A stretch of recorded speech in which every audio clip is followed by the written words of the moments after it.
Welcome to டெம்ப்ளேஷ் black. மக்களே, இப்போ நம்ம பார்க்குறது கார சட்னி எப்படி செய்கிறது பார்க்குறோம். நாங்கள் வந்து ஒரு 2 வெங்காயம் பெரிய வெங்காயமாக எடுத்துக்கிட்டோம். ஒரு 6-7 தக்காளி எடுத்துக்கிட்டோம். மீடியம் சைஸில் இருக்கிற தக்காளி பார்த்து உங்கள் வீட்டில் எத்தனை பேருக்கு நீங்கள் சமைக்கிறீங்க அது அளவு பொறுத்து நம்ம எடுத்துக்கலாம்.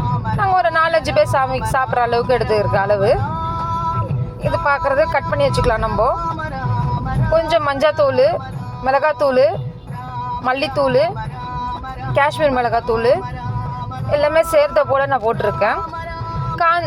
இஞ்சி பூண்டு பேஸ்ட்டு கூடவே நான் கட்டி பெருங்காயமும் சேர்த்துருக்கேன் இது கூட. ஏன்னா அது போட்டும் போது வாழ்வு எதுனா இருந்தாக்கா நம்மளுக்கு சரிவாயிடும். ஜீரண சக்தி நிறைய கிடைக்கும் நம்மளுக்கு இது சாப்பிட முடியாமல். இட்லி தோசைக்கு இது நல்லா தொட்டு சாப்பிட்டோம்னா ரொம்ப ருசியாக இருக்கும் சாப்பிட்றதுக்கு. குழந்தைங்களுக்கும் விருப்பப்பட்டு சாப்பிட்லாம். கொஞ்சம் தேவையான அளவுக்கு உப்பு சேர்த்துப்போம் நம்ம. நீங்கள் தூள் உப்பு சேர்த்துக்கலாம், இல்லை கல் உப்பும் சேர்த்துக்கலாம். கட்டி பெருங்காயம் போட்டிருக்க பாருங்கள். இது சீக்கிரமாக ஜீரண சக்தி நம்மளுக்கு கொடுக்கும் சாப்பிட்றது. எல்லாமே போட்டு ஒன்றா போட்டு கலந்துட்டு நல்லா கிண்டி விட்டுடலாம். எல்லாமே போட்டு நம்ம நல்லா மசாலாலாம் போட்டு கிண்டிகிட்டே இருந்தோம்னாக்கா வதங்கிடும். நம்மளுக்கு நல்லா வதக்கிட்ட அப்புறமேட்டுக்கு ஒரு 2 செகண்ட் நம்ம ஃபேனில் வச்சு காற்று ஆறி விட்டோம்னா சில்லுன்னு ஆகிடும்.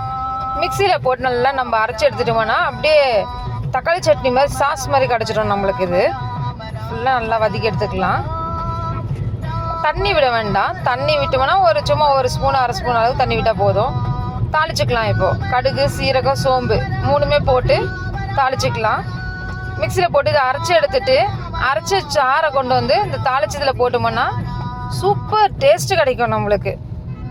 அவ்வளோதான் மக்களே. ரொம்ப சீக்கிரமாகவே சிம்பிளாக அழகாக முடிச்சிடலாம் அந்த ரெசிபி. நம்மளுக்கு தொட்டுக்கு சாப்பிட்றதுக்கு இட்லிக்கு தோசைக்கு ரொம்ப டேஸ்ட்டாக இருக்கும். இது செஞ்சு பார்த்துட்டு எப்படி இருந்துன்னு சொல்லுங்கள் மக்களே. தாளித்து வச்சுருக்கிறதுல போட்டு நல்லா அது கலந்து விட்டு கிண்டிகிட்டே வந்தோம்னா சூப்பராக ரெடி ஆகிடும். இந்த வீடியோ பிடிச்சதா லைக் பண்ணுங்கள், ஷேர் பண்ணுங்கள், கமெண்ட் பண்ணுங்கள், மறக்காமல் சப்ஸ்கிரைப் பண்ணிடுங்க மக்களே.